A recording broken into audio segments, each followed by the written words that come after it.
સદગુરુદેવ કી જય.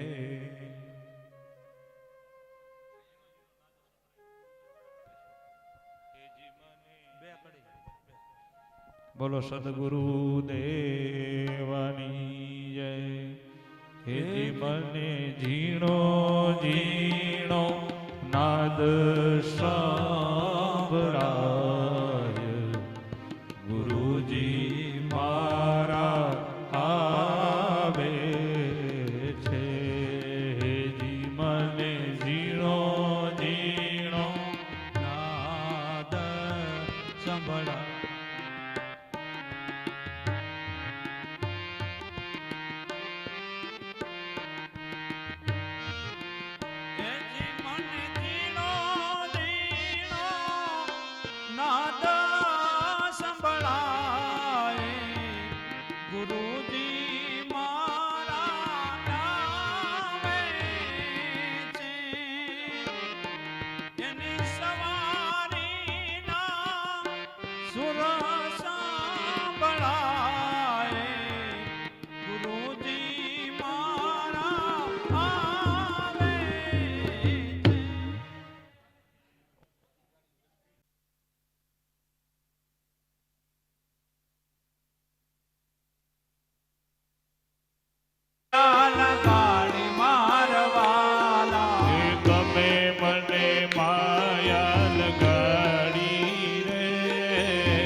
દ્વારિકાનો